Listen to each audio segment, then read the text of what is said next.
Is this just is this just a meeting that you give us information, or are we going to discuss, is there going to be people discussing or asking questions, question period time or anything like that? Yeah, there'll be time for discussion, and there'll be time, we can discuss the ordinance themselves, we can take a look at some of the maps, and really have a discussion on, what the citizens of Ranier, think is an appropriate zone.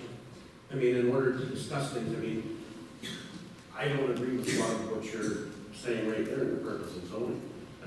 So should we discuss the purpose of zoning to start with? You want to open up the discussion now, or do you want to wait? Yeah, I think that's what we're here for, the discussion, and if that's the first questions that come in, we're going to try to stick to the agenda, and the first thing on the agenda is the purpose of zoning. I would like to talk about the purpose of zoning. First of all, I want you to state your name and keep it civil. Yeah. Okay, no problem. What do you want, Ranier, Minnesota, old Ranier, I guess. Long time doesn't say around. Candidate for county commissioner this fall. The thing that happened here was that a lot of residents, I would say more than half of old Ranier residents, were not happy with the zoning. We never got a chance to vote on the annexation process. Many of us feel that it wasn't fair. And so when it comes to the purpose of zoning, I noticed one of our councilmen said Ranier was built haphazardly, but it's such a neat looking town, it doesn't look too haphazard to anybody. And the value of the property is so that you wouldn't come in here and build a hog farm because it just doesn't make sense. So I think that we don't need any zoning here in Old Ranier. So that's my stand. Town looks pretty darn good. So you're really saying no zoning is necessary for the city of Ranier? No. All right. And that's fine, that's Mr. Woods' opinion. May not be the only opinion out here, but, yours. So with that, is there any other questions about why we need zoning? I think he hit on some of the highlights of it. Yes. My name is Susan Bloody, and I'm from 13. I'm Madison here. Anyhow, does this have to do with businesses too? Yes, it has to do with the whole comprehensive business zones, What a commercial, Taco Bell. residential. If Pardon me? If you wanted to put in a Taco Bell, would that help put in here? That's right now, whether it would or would not, that's not the question of whether it would be allowed or not. That's Oh, what I we're thought going to it be was talking asking, about.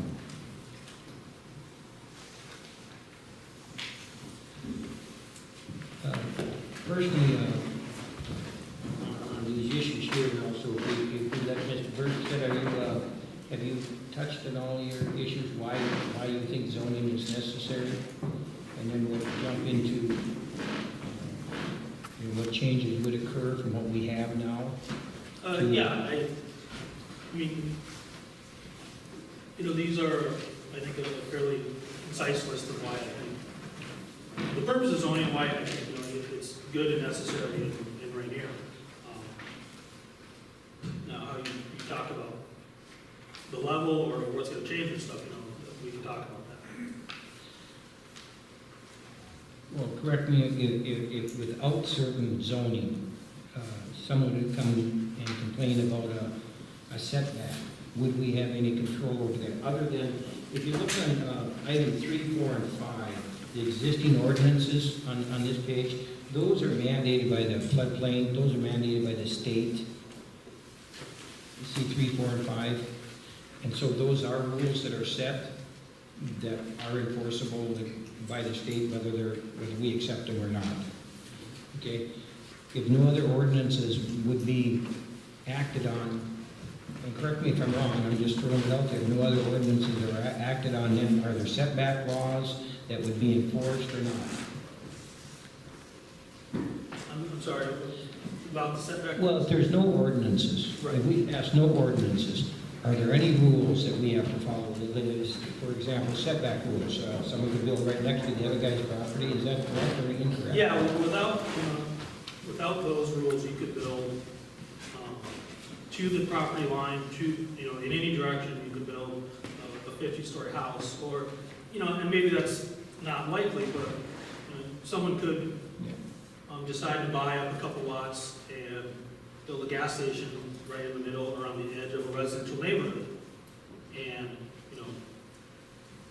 that, not only would there be a gas station there, but then maybe there'd be a lot of traffic coming and going, lights late at night, and those types of things. So zoning, the setbacks, at the very, minimum, the setbacks and the lot size, and those types of things, would kind of protect or preserve kind of existing residential neighborhoods or pattern development. Yeah, I know what the new ones would be, but if there weren't any, basically, it's your property, you could put whatever you wanted on the property, right to the edge of your property line. If you Yes. wanted a goat farm, you could have a goat farm. Is that correct or incorrect? Yes, there are some things that are regulated by, the state that might require an environmental permit from the state that they might say no, but in general, yeah, you could come in and put in a business or a machine shop or whatever, or a distribution center, anywhere you want it, or any other kind of use anywhere you want it. And that's what I'm just trying to point out, that without any rules, basically anything is open. So, yes, Wood. But don't you think market forces have a rule in here? Because, for instance, if somebody was gonna make a distribution center here, I think the town will go backwards. I mean, our economy is not very good.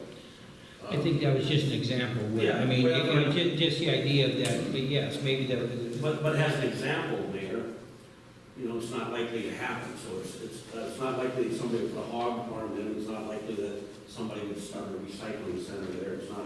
No, the It's biggest not likely. No. issue without the zoning is gonna be the size and placement of buildings on a lot, or maybe commercial uses that have, more traffic or different hours that aren't compatible with a residential neighborhood. Can we just pass an ordinance that says no strip joints or something like that, and then we'd be all right? Not really. You can't do it that way. Well, Why can't you? Well, that part would be unconstitutional because you're setting out one specific type of. Well, they do it all the time. establishment. They do it all the time in small cities. They're not banned, there are restrictions on how far they can be from this and that. But maybe we could do that for a strip joint. Yep, we can do that, and that's actually in the whole. But I mean, you could do that without affecting other businesses. I think what we're. You can't just pick that out and not affect any I other. disagree with you. Yeah, you can't, because that would be focusing on one type of business, and there's lots of, case law that's. I'd like to see that. with strip joints, and adult bookstores especially, it's a First Amendment issue. So the state says, what you can do as a city is, you have to allow them. You can zone them into a very particular place that is, you could say, you can have one in the industrial zone. Or you can say, it can't be within 750 feet of a school or a park, or these sorts of things, but, So then you could easily zone it out, or you could easily pass an ordinance that says you can't have a strip joint within 750 feet of a park. yeah. So I mean, you don't need to have zoning, you have to do the ordinance. Right. Okay. But a strip joint isn't the only type of business use that might interfere with the neighborhood. But again, the people that drove this annexation for French and James Addition Joint Ranier they didn't want to live under the rule book of International Falls. And I would submit to just about everybody in here that now we're going to have more, the way I read it, more restrictive laws, or just at least as restrictive or more restrictive than International Falls. And so I would say, what's the point of having two governments? Why not just have one? why wouldn't we just become part of International Falls? That's what everybody. Well, I think you're you're taking a bigger, too big a view of this. And for example, I think since I've been on the board here, we probably had 6 or 8 building requests to amend either add-on additions or everything else. Without a set of rules, they don't have to come in here. They can build right next to the property line. They can build right, you know, they could block your street so that when we plow snow, we'd have no place to put it. Without a set of rules to follow, I mean, and when I say you've got to know what the rules are, and they're not very, I guess, comprehensive rules here. I mean, whether you have a 10-foot setback, or if you think 10 foot's too much, 5 foot, but are you going to, you know, have no rules at all? Is that really what you want? But we've got rules. We've Where? already got rules. You have no rules without ordinances. What, can we adopt ordinances that we had prior to expanding the city? Pardon me? Why don't we just have the ordinances we've had in the past? Didn't we have a setback ordinance prior to this? No. No. I thought it was a setback. See, you see, the county ordinances, we're living under the county ordinances right now, which are going to be abolished. And what we're doing is looking at those because basically that's what we were living under. We're trying to amend them to, No, I mean, I think there was ordinances, Ranier, old Ranier, I'm not talking about new Ranier. Old Ranier had ordinances. Of course, we have. Old Ranier had no setbacks. Old Ranier had no. Now we have 5-foot setback. It's not in the. Here's the old, the other one are the old Ranier ordinances. Okay, you got them? But, Well, the question is whether we need rules or ordinances or not. That's what we're talking about now. We're not talking about specific ordinances. Do we need them or don't we need them? And that's what we're here to talk about. Obviously, Mr. Woods don't think we need any set of rules. Anybody else think we do? Because if we don't, we can leave right now. Could I have a, Yes. this is for the future too, it's not just for now, things change. I've found things change day to day, year to year, and there's no guarantees about who's gonna come in here. We think we're economically depressed, we don't know that in 5 years. Things change. I personally want ordinances to protect me from other people and protect other people from me. I want people to have a say on what is next to them. And that's why I want these zoning ordinances to go through. Okay, fine. Anybody else? I'd like to begin where Georgia left off. I'm in favor of ordinance or zoning ordinances because I feel it creates a level playing field where everybody knows what the rules of the game are. They prohibit some uses, but there are a whole section of automatically permitted uses that if you're in such and such a zone, if you buy land in such and such a zone, you know that you have the right to do these things on it. You don't have to come to the council for permission. Up until now, it's been status law that you come and plead to the council, and if they're in a good mood, they let you do what you came to ask. So you have absolutely no idea what your rights as a property owner are, and you have absolutely no idea what your neighbor might be doing to his property in 10 years. Again, the idea, the first question is whether we need rules or we don't need rules. What the exact encumbrance says or exactly what the rules say, we'll be talking about them later if we need them. If we decide we don't need them, obviously there's been some opinion that we do need some that we don't. So, I see your hand up, yes. I'd like to address, Suzanne Lenny, zoning ordinance journal, what do you mean by regulate size and location of building on lot, divide the city into districts of compatible land uses, and establish performance standards for continued landscaping and design?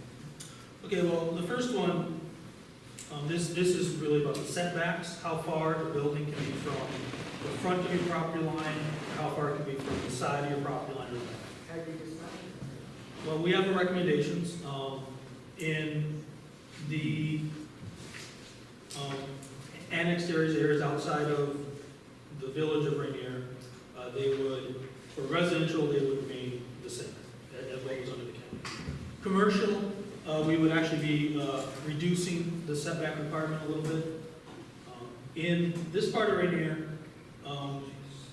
they would be, what we're proposing is to make them basically the same as what they were under the ordinance that expired in 1976. So I think it's a 10-foot front yard setback and 5-foot side and rear for residential uses. Commercial uses, you can build to the property line, unless you're, adjacent to an existing residential use, then you have to have a side yard setback. That's inside Ranier, that's not annexed. That's in Old Ranier, the village of Ranier. So that's not an annexed on the Riverside Park thing. No. Okay. And then establish performance standards, parking, school, and. Why don't you continue with your thing now, and then we'll try to stick to the agenda. If we get off it, we'll never get out of it, we'll never accomplish anything. So finish what you have there, Josh, and then we'll open it And so, to the questions. what was next? What would change for existing? Yes. Well, we talked about that a little bit. In practice, if you want to build a garage now, or you want to build a new house or office, you have to come to the city and apply for a building permit. That wouldn't change. And when you apply for, what would change is you would also come to the city, apply for the zoning permit, provide, if you're just building a house, one single house, it's a very simple site plan that says where your house is going to be on the lot, how big the lot is, 50 feet wide, 125 feet deep. My house is going to be set back, and then you can get your building permit. The same thing with an accessory building or garage. The only thing that would change there is that in Old Ranier, the garages cannot be taller than, what we're proposing, they would not be taller than the house, primary structure basically. They would, meet the same setback, so 5 feet from the side yard, 5 feet from the rear yard. If you are coming in and applying, and if you want to build a two-family home, same thing. What we're proposing is, because this area, one of the proposals is that all of Old Ranier is one zoning district that mixes commercial and residential. So if you wanted to build a commercial use, grocery store, a service station, name it, any type of retail service, office, you would apply for a conditional use, which would go to the planning commission for a public hearing and then be approved by the city council. The reason why we're making all of the commercial uses in here conditional uses is because it's just one district, and some of the uses may not be appropriate if you put them 2 or 3 blocks into a residential neighborhood, or they may be appropriate if you do that if you provide some screening. If you want to build an office space somewhere where you're just going to have an office, that might be appropriate, but again, something like a gas station, might not be appropriate in a certain location. Or if you provide some screening or work with the traffic, it could be appropriate. So what the conditional use permit would allow is to do kind of some site planning and neighborhood planning with the city and the neighbors. The conditional use for a standard conditional use would probably take from submittal 4 to 6 weeks to be approved. Those are the things that would really change for properties within this district. You'd still have to look at the shoreline overlay or the floodplain overlay, but that's already required. So. Okay, we're going to move on now to item number 1 now. It says the existing ordinance is Ranier, which I think you all have the copies, or there are copies here for you, the yellow ones. If you don't have them, you can get them. 64 regulates the construction and building requirement permit. The proposed ordinance provides setback minimums for new construction, fences, accessory buildings, addresses accessory buildings, conditional use permits for non-residential uses, and addresses non-conformity, grandfathering properties, provide for statutory due process and various standards. So, now if you look at what I just read there, each one of those basically is a question. Do you understand that the setbacks, is there any questions on the setbacks? We have this page that shows that there's very, very little changes in the setbacks. Do you have copies of this, everybody? No, I don't think there's enough copies for everybody. Well, let's see what we can share all, but if you got some Every questions. quarter is substance. Pardon me? Yeah, we There- did. There's one sitting on top of that, yeah, So that's, basically, we only have 2 or 3 ordinances here, but within those ordinances that we'll be considering here, there's 4 or 5 subtopics or topics of it. Like on this particular one, there's both ordinances, there's setbacks, and then fences, and things like that, so. Mayor? I have the old presentation, which kind of shows the setback stuff. I can put up as you go through. That's fine. And this is just for the residential areas that were annexed, this one. Well, do we have any questions on the setbacks? What were the changes?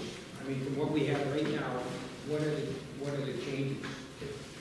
I mean, did it go from 5 feet to 50 feet? In the residential areas, nothing changed. So it's a 1/4 acre minimum lot,